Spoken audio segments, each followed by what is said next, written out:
Я приветствую аудиторию Якутского Саха информационного агентства и приветствую нашего гостя в студии. Это Оксана Силантьева, руководитель мультимедийного продюсерского центра «Сила Медиа» и первый в России магистр мультимедиа журналистики. Добрый день. Добрый день. И приветствую также моих коллег-журналистов. Это руководитель медиапроекта «Умный город» Роман Пестерев и корреспондент информационного портала Якутия.Инфо Николай Борисов. Вот, Оксана, вы, наверное, уже успели какое-то первое представление о якутских медиа, якутских СМИ составить. И вот какие впечатления у вас?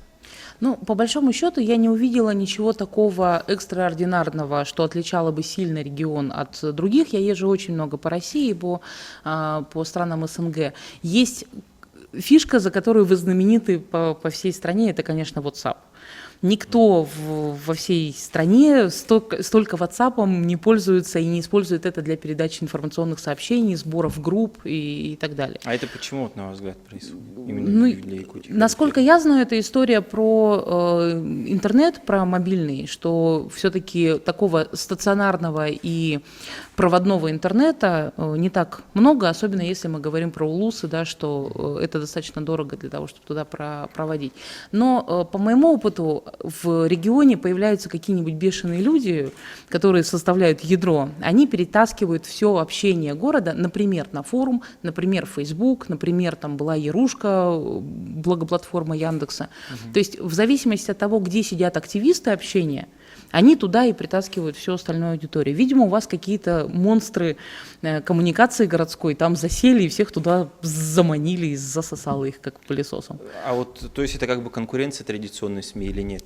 Вот я вообще далека от мысли о том, что вот есть какие-то такие конкурентные бои между традиционными СМИ там, и электронными. Есть большая-большая ошибка, что газетчики, когда говорят, вот пришел интернет, отобрал у нас читателей, или там телевизионщики, интернет забрал у нас зрителей. Есть секунда внимания пользователя. Мы все боремся за вот эту вот секунду. За это борются все бренды. Пожалуйста, посмотрите нашу рекламу. За это борются все производители чего бы то ни было. Наш порошок должен быть в центре вашей семьи и вашего внимания. Точно так же кино, развлечения, парки аттракционов, газета, WhatsApp, Facebook, не знаю, моя рассылка, имейл, который я посылаю. Мы все вот боремся за эту секунду. И конкурентная борьба идет не между традиционными медиа и цифровыми, а между всеми, кто хочет залезть в мозг покупателя, читателя, пользователя. Поэтому... А вот вообще будущее печатной прессы. Многие же говорят, что к 2030 году печатной прессы вообще не останется. Знаю я этого прекрасного Андрея Мирошниченко. Мы постоянно встречаемся с ним на конференциях, очень любим троллить друг друга, потому что с точки зрения бумаги, я бы, конечно, сказала да, что бумажная пресса постепенно будет сокращаться, но не газета как принцип отбора информации. Ведь суть газеты не в том, что она на бумаге напечатана. Суть газеты в том, что редакционный коллектив отобрал события вокруг, как-то это через себя пропустил, как-то обработал, подобрал, упаковал и отдал вам. В виде PDF или файла, в виде ли email-рассылки, в виде ли, не знаю, какого-то приложения мобильного, которое стоит у вас на смартфоне или на планшете. То есть газета – это принцип отбора информации, а не обязательно вот именно физическая бумага. Будет прекрасная электронная бумага, которая гибкая, в которую можно заливать, газета Гарри Поттера, да, и с двигающимися картинками и так далее, но это все равно останется газетой. И очень любопытно смотреть видеоролики, которые выпускают большие бренды, которые описывают будущее. Если вы посмотрите, там меняется очень многое. Стекла, столы, пол, потолок становятся носителем информации, и там это все начинает двигаться. Но газеты все равно выглядят как газеты. Даже 50-й год они рисуют, все равно вот этот принцип выпуска отвечает на определенную человеческую потребность. Поэтому бумага, думаю, да, все-таки деревья жалко. Я думаю, что будет найдено решение либо тонкой электронной бумаги, которая будет создавать эффект газеты, либо это уйдет на гаджеты, на вот какие-то такие девайсы. Но принцип выпуска, он, думаю, останется. Что думаете о таких новых веяниях, как вот если мы сегодня затрагиваем, до секунд дошла борьба, внимание аудитории, вайны, так называемые, другие Да. явления. Вот любое ограничение по времени, вот 6 секунд или там в Инстаграме 15 секунд у вас есть на то, чтобы выложить видеоролик.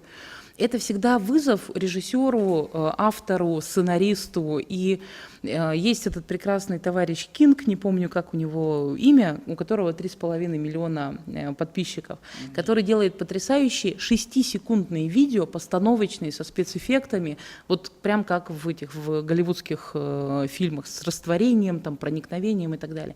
За 6 секунд человек успевает рассказать историю.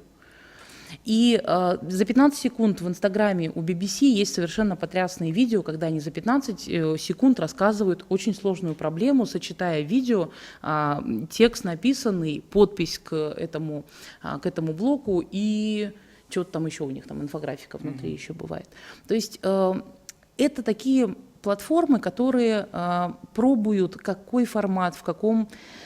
Там, какой объем должен быть информации для того, чтобы человек ее нормально воспринял. Такие сервисы появляются, такие сервисы умирают. Мы очень часто читаем во всякой специализированной прессе: появился новый сервис для инфографики, появился новый сервис там вот какого-то короткого видео. Но очень мало некрологов таких сервисов. Ой, умер еще один, умер еще один.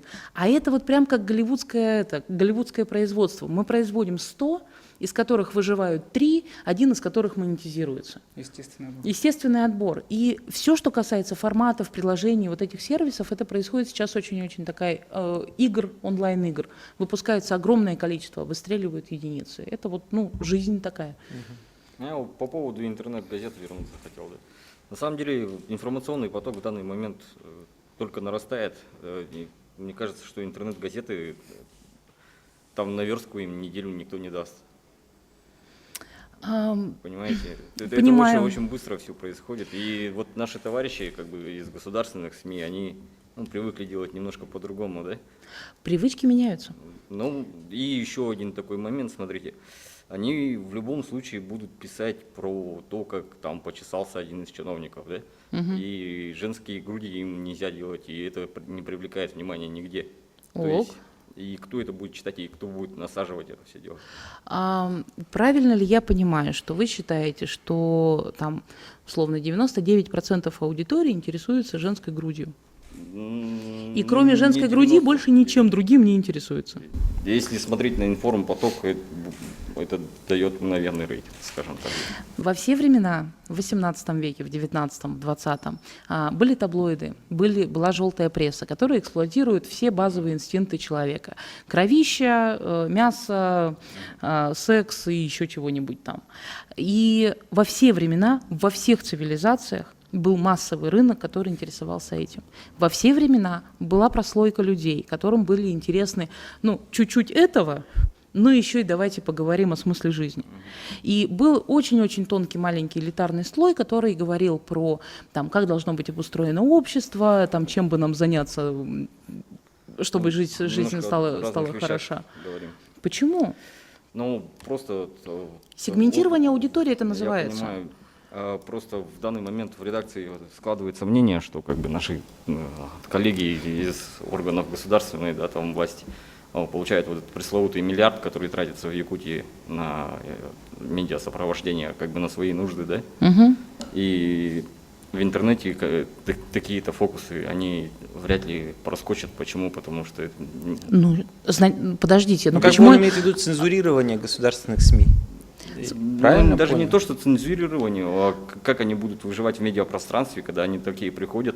Вот я вчера написал о том, как глава какого-то этого. Секунду, смотрите. Во-первых, государственные СМИ, без государственных СМИ достаточно людей, которые готовы писать про мясо и кровищу. Давайте хотя бы кто-нибудь про это не будет писать. Большое им за это спасибо. Другой вопрос.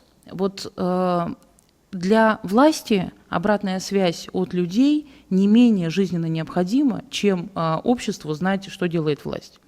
Мне кажется, сейчас проблема заключается в том, что люди и на той стороне, и на другой стороне занимают чисто вещательную позицию. Мы вам пресс-релизы запихаем, что мы делаем, нам не хочется ничего переделывать, мы просто поставим ваши пресс-релизы. Всего лишь одна воля с одной стороны и с другой стороны, и вы можете сделать дискуссионную площадку, вы можете сделать площадку коммуникации и обмена мнениями о том, как работает власть, каждый конкретный департамент. Это вопрос где-то профессионализма, а где-то просто желания это сделать. И есть регионы, в которых власть перестала заниматься просто вот трансляцией каждого своего чиха, а начала налаживать вот эту коммуникацию. И это не значит, что государственные СМИ не могут быть диалогичными, не могут быть, вот, организовывать такие площадки дискуссионные. Могут. Ну, то есть это один из выходов. А какие есть еще, например? Ну, выходы от чего? Проблема заключается в чем? Мы изначально начали как бы наш разговор как бы с газетных, да, изданий. Ну, я как бы примерно представляю, что это, и очень много средств тратится на региональные, да, они долго еще будут, лет еще 10, это точно. Ну вот смотрите, вы живете в городе, вы продвинутый, у вас там наверняка какой-нибудь там планшет навороченный. У меня, например, есть знакомые там в селах Алтайского края, до которых еще даже интернет не дошел. Да. При этом они читают районную прессу, они смотрят районное телевидение, со всеми этими глупостями, типа Афанасий Никитич поздравляет Зинаиду Петровну. Общество неравномерно погружается в это информационное. Неравенство у нас должно отойти. Да, конечно, должно. Для этого есть специальная государственная программа, цифровые спутники, и все обязательно в этом году мы должны были перейти полностью на цифру, но упал спутник, к сожалению, и кусок страны не попадет в эту пока программу, пока новый спутник не поднимут. Это не вопрос. Просто мы пытаемся под одну гребенку загрести, вместо того, чтобы смотреть на государственные СМИ и на районную прессу, как на возможности. Давайте работать. В Челябинске мы собирали большой форум районной прессы. Там очень много вменяемых людей, которые хотят не просто перепощивать вот эти пресс-релизы, а которые говорят: ребят, у нас есть конкретные проблемы, у нас есть полоса, мы можем там это обсуждать. Там в городе Бердске решали проблему с детскими садами, потому что газета стала посредником между властью и муниципалитетом. Да, и это. Вот. То есть это вопрос людей, которые работают на той стороне и на другой стороне. Это не вопрос системы. Это не значит, что надо сейчас все позакрывать к чертям там, государственные СМИ, и сразу настанет счастье. Ну не настанет. То есть нужно какие-то площадки создавать, где могут работать и представители государственных СМИ, и рано или поздно придется меняться, и я хочу найти как бы, и понять, в какую сторону им следует развиваться, потому что обидно. Вот Николай затронул тему вообще имиджа руководителя региона. Вот не так давно, в начале года, Владимир Путин, как бы он сказал, что нужно сокращать расходы на имидж губернаторов. Вот это резонное предложение. И вот в рамках, ну вообще сегодня как должен губернатор формировать свой имидж? Я здесь немножко за пределами рынка, потому что я не работаю имиджмейкером, я не работаю политтехнологом, я не участвую там в выборных кампаниях. Я стараюсь вот сохранять какое-то такое более широкое видение того, что в медиасреде происходит. Значит, что работает? Работают конкретные дела, конкретные действия. Какие бы деньги ни вбухивались в создание айдентики региона, создание неких там портретов внешнего облика потемкинских деревень, витрин о том, что у нас все замечательно, люди же, они не слепые, люди все видят. Поэтому хорошо работает реальная коммуникация, хорошо работает действительно вот то, что мне рассказывали, что у вас в Улусы люди ездят, отчет правительства, когда они прямо собирают людей и записывают, какие проблемы у них есть, и через год по чек-листу типа отмечают, забор построили, там крышу починили и так далее. Такие штуки работают, и про это можно писать не по пресс-релизам, а потому что это действительно есть работа власти. Конкретный контакт с населением. И поэтому я против того, чтобы были вот эти вот расходы на построение имиджа власти. Я за то, чтобы власть вкладывала большие деньги в реальную работу с гражданами, и тогда СМИ, что государственные, что независимые, начнут про эту работу просто писать. И вот этот имидж будет складываться более-менее объективный.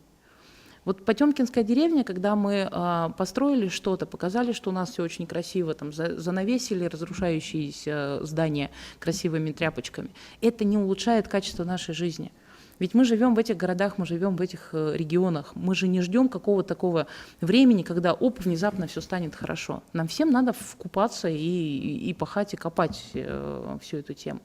И без информации, без обмена информацией, там, просто с закрыванием своих дырок и каких-то ляпов, каких-то некорректных действий ничего не получится. Как вы видите, какие вот советы нашего информационного пространства? Я имею в виду, вы какой-то обзор провели?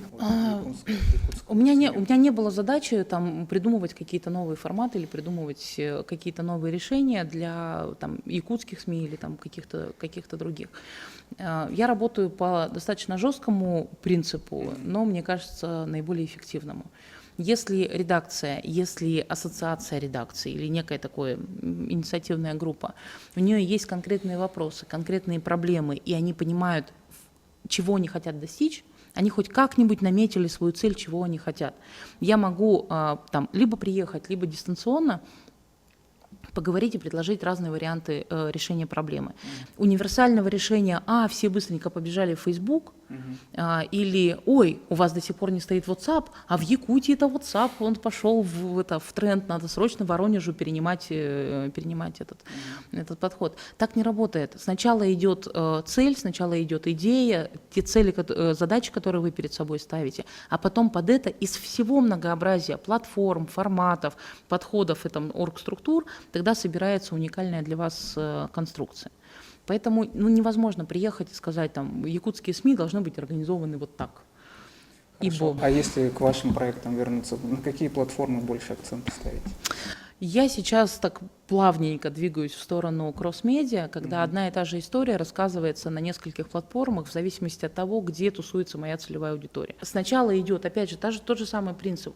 Проект, что я хочу сказать, какой контент я хочу донести, а затем я ищу. Если у меня чиновники, да никогда я чиновнику мобильное приложение пока еще в этой жизни не предложу, потому что это же надо его заставить туда поставить, потом еще туда заходить. Нет, это не то поведение. То есть я буду выбирать те платформы, которые которыми человек уже пользуется. Да. А вот вообще специалист каким должен быть, какими качествами обладать, чтобы быть востребованным в сфере медиа сегодня?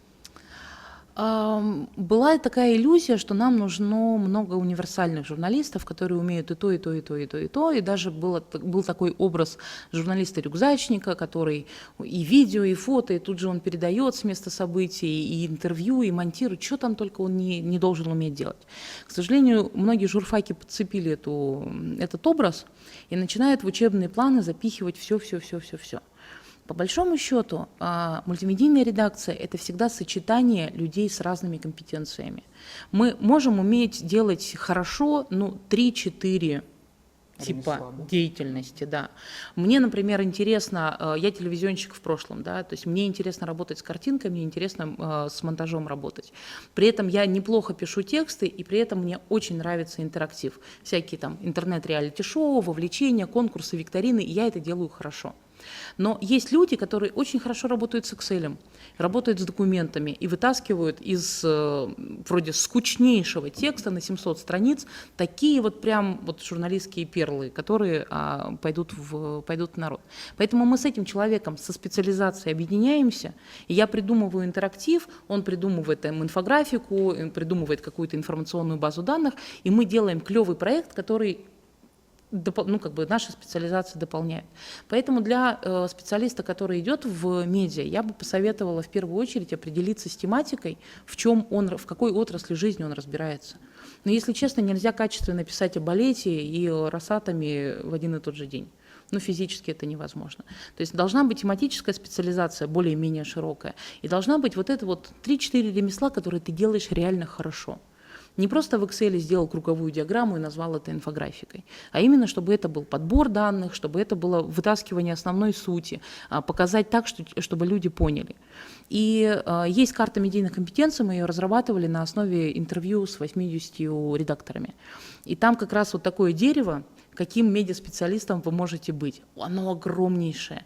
Тут и про публикацию, тут и про поиск информации, тут и верификация, и расследование, и работа с сообществами. Вот это все. И когда ты смотришь на эту карту, ты понимаешь, что всем этим быть ты физически не можешь. И ты всегда выбираешь какую-то веточку, в чем-то специализируешься. А уже задача редакторов и менеджеров, которые собирают эти редакции, взять себе людей с разными ветками и их хорошо соединить в проектной работе. Тогда эта редакция хорошо сочетается. какие-то примеры успешных медиапроектов, ну вот российских из последнего. Чем мы меряем последнего успех? времени? По аудитории, по рейтингу. Ну, может быть, дополнить, что Всё поддается симбиоз статистике. такой, что это интересный контент. Ну, Кому скажем интересно? так, определенная целевая аудитория. У каждого проекта есть определенная целевая аудитория. С Хорошо. точки зрения популярности, ну, Life News вы не переплюнете. Ну, с Но точки при зрения- этом как бы планка контента, который распространяет Life News, газета «Жизнь», допустим, для меня недопустима. И с точки зрения журналистской этики я туда не пойду никогда работать. Ну а чем Life News цепляет? Почему люди смотрят? Скоростью, мясом, привет таблоидам. Потому что массовой аудитории, там газеты, вспомните, там 90-е годы, Спид-инфо, зачитывали же прекрасный отдел писем, что там только не спрашивали у бедных несчастных журналистов, все, что касается сексуальной жизни. И поэтому быть успешным на рынке массовом, это значит, ну, то есть делать продукт, который интересен массовому пользователю. Быть успешным продуктом на уровне, не знаю, там, литературного журнала, это значит, что вот этим людям, которые смотрят фильмы Антониони и говорят, должно быть интересно читать этот журнал. Вот просто у нас очень любят мериться массовостью и счетчиком на интернет-сайте. Но счетчик на интернет-сайте, он прекрасен, у меня там 1000 пользователей, но эти 1000 пользователей принимают решения и тратят там, не знаю, там $100 000 в год. И это будет очень успешный проект. И мне не надо 35 000, потому что как только я начинаю работать на массовую аудиторию, планка качества тематики, отбора, стилистики, она сразу будет ниже. Ну, да, кстати, Каждый да. выбирает, на чем работать. Если вот учесть, опять же, наши госсми, да, там у них целевая аудитория совершенно другая. А нам нужны рекламодатели как коммерческим товарищам. Ну, вот вопрос монетизации, мы к нему Поэтому нам подошли. ее общественность. Мне кажется, Где здесь деньги? Да, хотелось бы, чтобы вы привели примеры интересные, когда баланс между контентом и вот монетизацией успешный. Слушайте, ну, хороший. Понимаете, сейчас надо... Villages. Ну, это надо, да, это надо сейчас открыть ноутбук и там посмотреть. Ну, Там же одна джинса. Ну хорошо, вообще. тогда пути монетизации, допустим. пути монетизации в интернете абсолютно такие же, как и в реальной жизни. Нет никакой отдельной виртуальной жизни, нет никакого отдельного виртуального человека. Этот пользователь интернета, как все нормальные люди, хочет кушать, хочет одеваться, хочет там ездить на машине, хочет иметь гаджет, там, не знаю, выводить девушку в ресторан. То есть все эти потребности в нем сохраняются. Ну и еще в онлайн-игру в 3 часа ночи поиграть в танчики. И каким образом монетизировать? Интернет позволяет вам сегментировать эту аудиторию гораздо точнее, чем вот в реальности. Беда многих региональных сайтов в том, что они хотят закрывать все.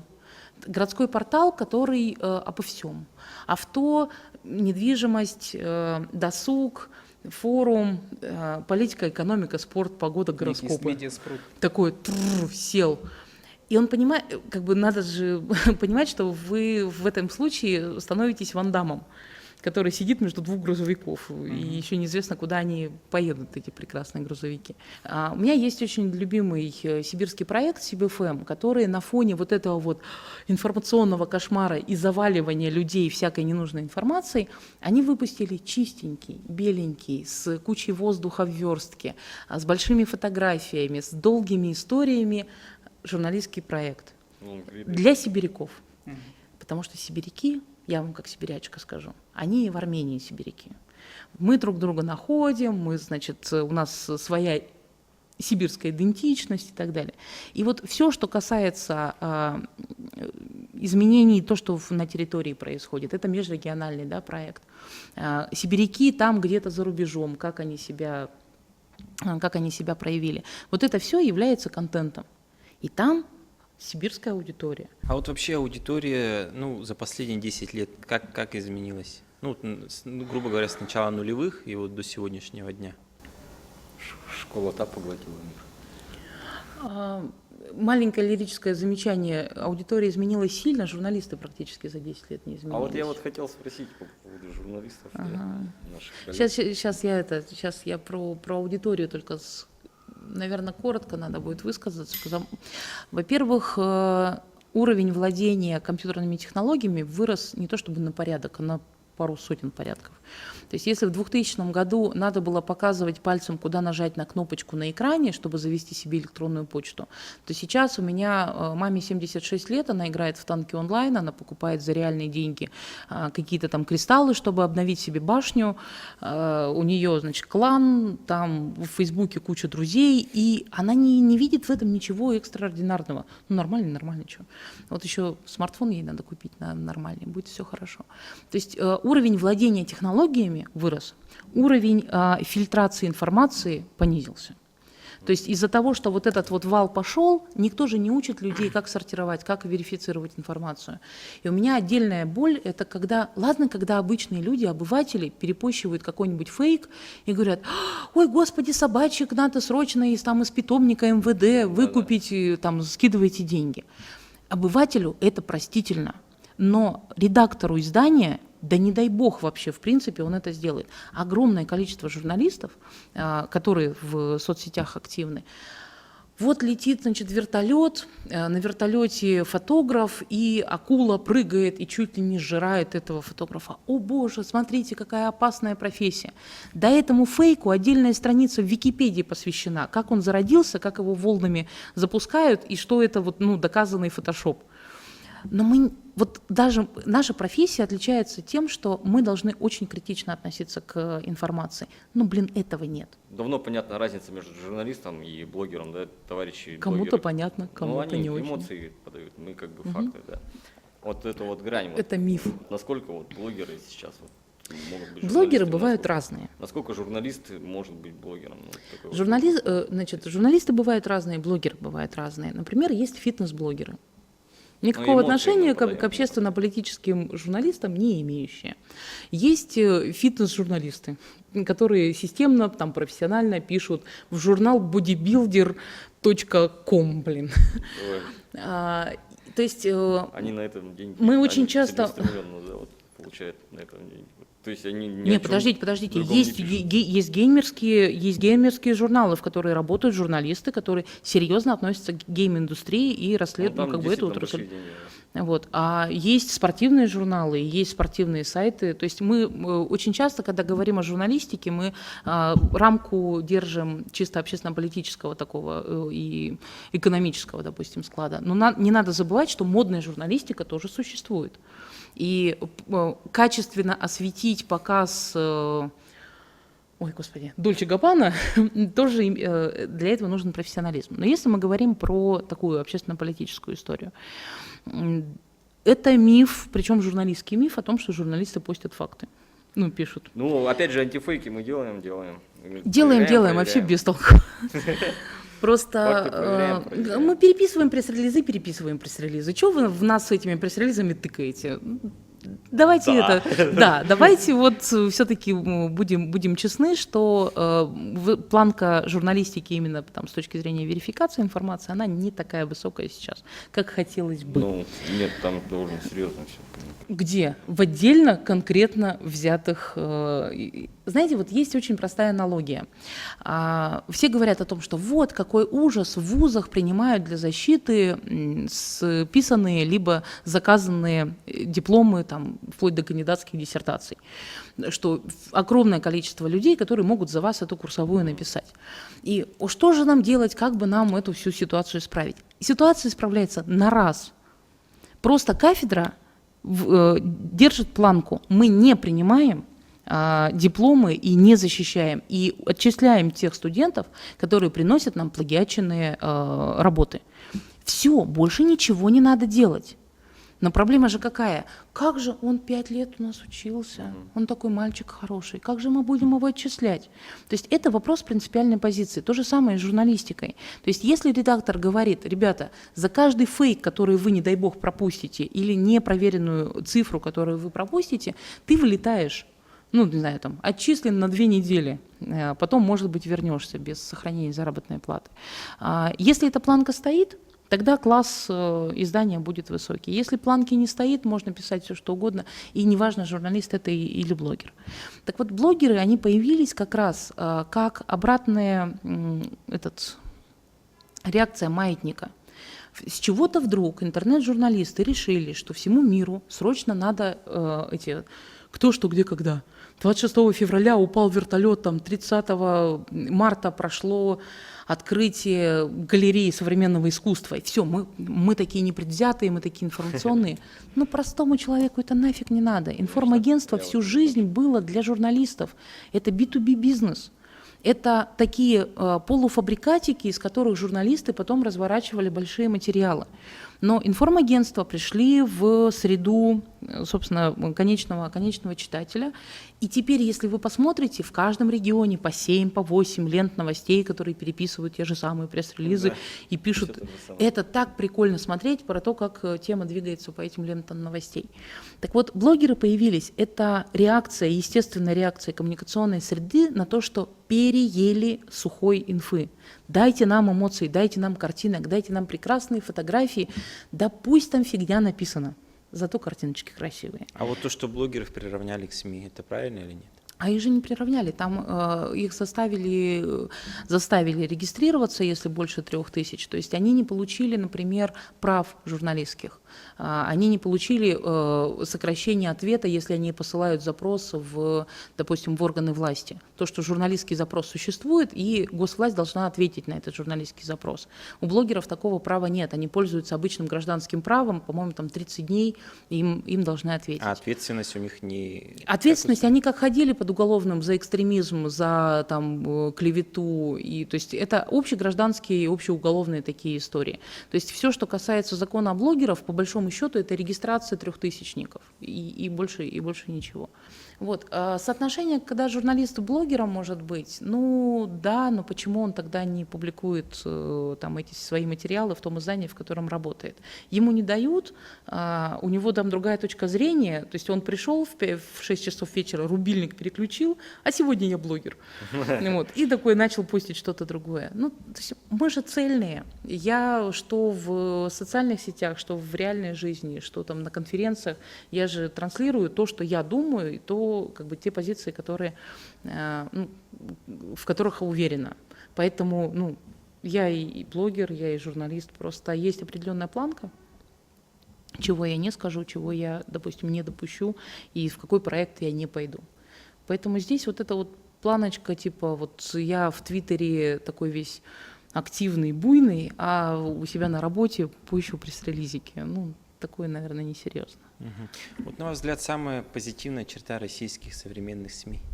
Ой, неожиданный вопрос. Никогда себе не задавала такой вопрос. Позитивная черта российских СМИ. Негативных, наверное, много. Не, негативные, они быстро сразу, вот правда, появляются. Мы, правда, не умеем хвалить, это очень точно. Мы ни людей рядом, ни СМИ вокруг хвалить не умеем. Не знаю, правда не знаю. Есть некоторые конкретные редакции, которые я бы с удовольствием похвалила за пытливый ум и за желание экспериментировать. Но их очень мало. В основном это все-таки история. Вы нам докажите, что если мы будем делать так, как вы говорите, мы быстренько будем получать деньги, там, признание, авторитет и так далее. То есть мы сидим и ждем. Этому есть объяснение. Вот чего позитивного. Кстати, знаете, наша инфографика в мире очень на хорошем счету. То есть именно инфографика не в смысле только дизайна, а именно работы и информации, и визуального представления. У нас есть очень хорошие телевизионные команды, которые делают качественный продукт, но это не характеристика вообще журналистики российской, а именно конкретных каких-то редакций и команд. Поэтому отличный вопрос, на который я не знаю, как ответить. А какие изменения возможно, когда трансформация, объединение РИА Новости и Russia Today, или такие проекты, как Лента.ру, чтобы вы могли как-то прокомментировать? Все, что я могу сказать, это история про внешнее наблюдение и то, что я про это... Во-первых, никакого объединения же не происходило. В случае с РИА Новости старой команде сказали там, с сегодняшнего дня до свидания. К этому, подвожу. Да, с Лентой.ру приблизительно то же самое. То есть это не история эволюции, это история там, не знаю, захвата, изменений, что мы сейчас имеем? переключения. Другая команда генерит совершенно другой продукт. То есть то, что сейчас называется МИА «Россия сегодня», генерит не то, что производила РИА Новости. Это совершенно другая стратегия, совершенно другие акценты в повестке дня, потому что другие редакторы расставляют эти акценты. То же самое с лентой. Ленту я читала очень много. Ну, у меня профдеформация. То есть я необычный читатель, поэтому по мне очень трудно судить поведение пользователей. Но вот ленту.ру я перестала читать практически сразу. Особенно раздел «Наука». Раньше вот я на «Науку» была подписана, и у меня прямо приходили уведомления про новые материалы. Нет, здесь Сейчас, поэтому не дай мнение бог как вообще. профессионала поэтому интересно, не как обывателя. Вот. Это снижение планки очень-очень серьезное для меня.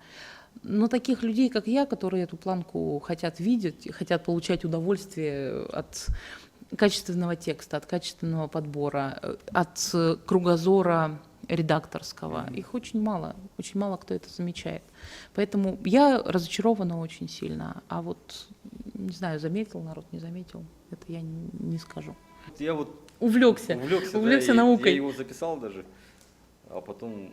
Про науку есть это. Я вот буквально до Якутска отработала на школе Потанина. Это стипендиаты, которые достаточно долгое время уже получают потанинские стипендии и раз в год приезжают на школу со своими проектами. Там, значит, интенсивная работа, мы спали по 2 часа в сутки для того, чтобы вот упаковать какую-то свою идею, ее продвинуть, там, найти партнеров, отклик и так далее.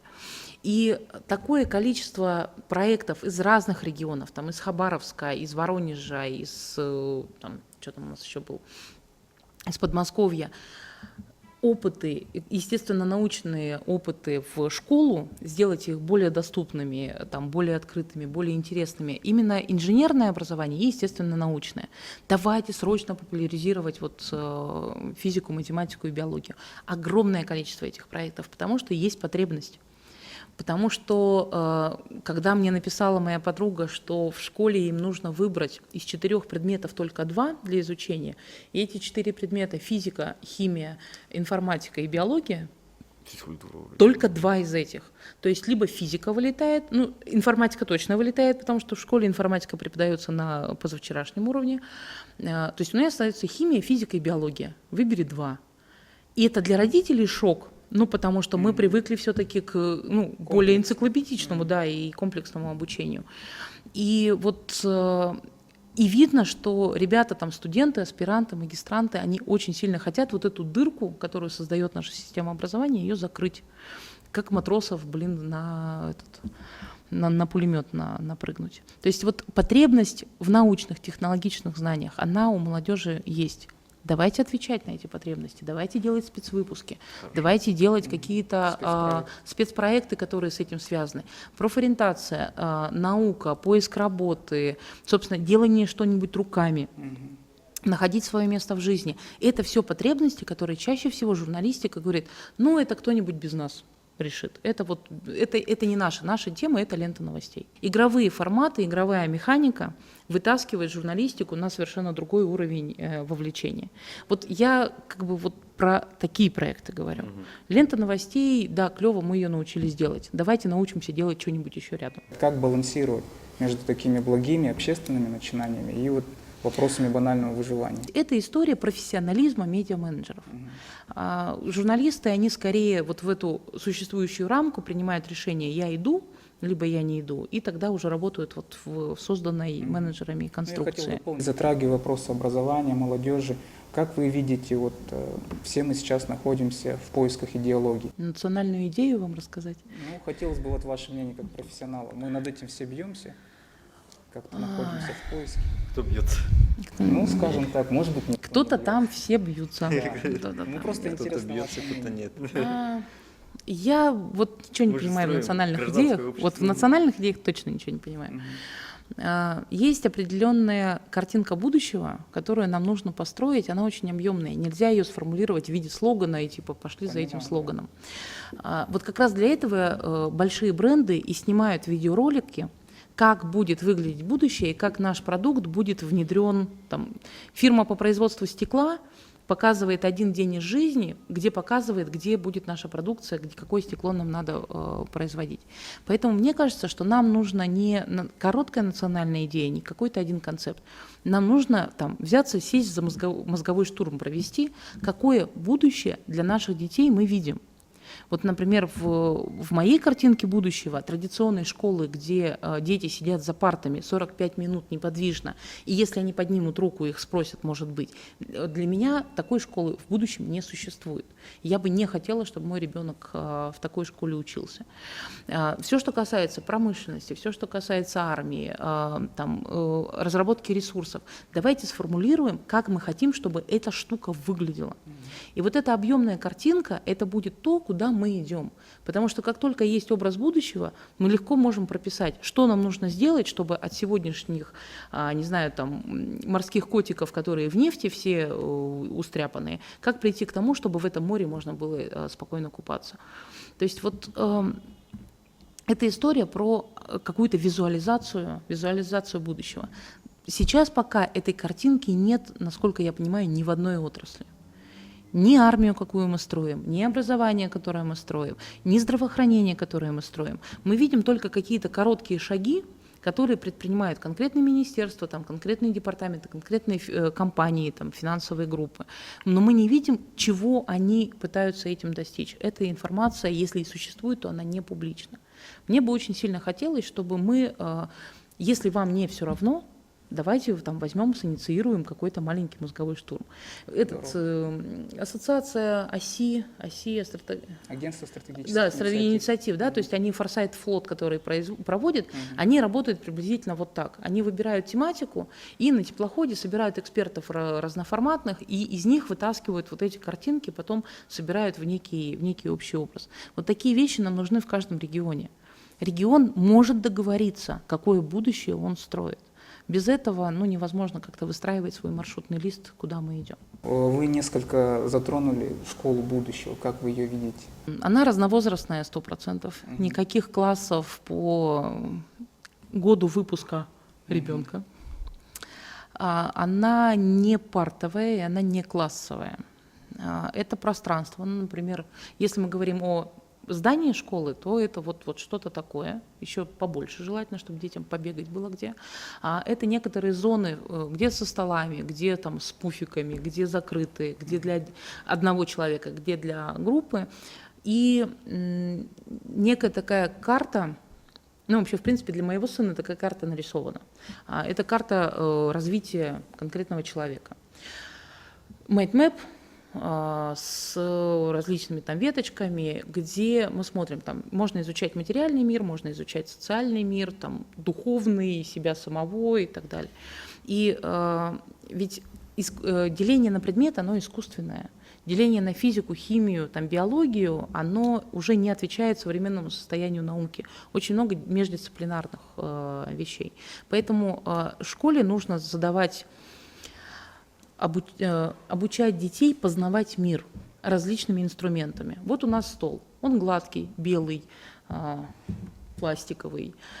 Это можно изучить с помощью физики, химии, антропологии какой-нибудь, наверняка тоже история развития столов в художественной культуре, мало ли что это может быть. Но вернуть вот эту целостность восприятия, потому что дети не делят мир на предметы. Дети изучают его, пробуют, щупают, пробуют на вкус и так далее. Поэтому школа должна давать эти инструменты, а не обучать какому-то предмету конкретному. Детей учить выбирать, и надо, чтобы они несли ответственность за этот выбор. Сейчас дети не выбирают ничего.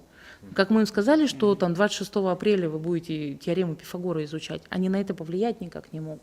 А может быть, он ее раньше изучил, что он будет сидеть вот так и смотреть. И надо им доверять. Они пытливые, они исследователи, они офигенные и классные.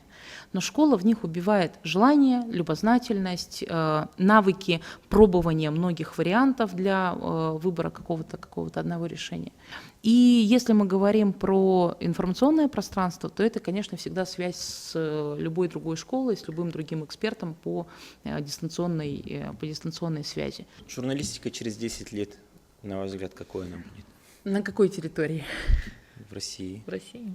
Я думаю, что будут какие-то сети, ну, типа корпункты, либо представительства больших сетевых СМИ во всех регионах, и будут небольшие маленькие проекты, либо нишевые тематические, либо нишевые территориальные.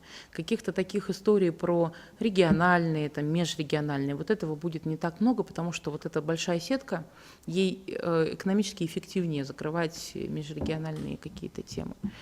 Я не думаю, что очень сильно что-то изменится с точки зрения там, форматов, девайсов, ну, что-нибудь изобретут. Хотя к тому времени уже должны быть чипы в голову. Вот, Уже, да, уже говорит, в принципе, это уже опытные образцы. Но я думаю, что к тому времени до чипов доберутся всякие музыки, киношки и развлекалово.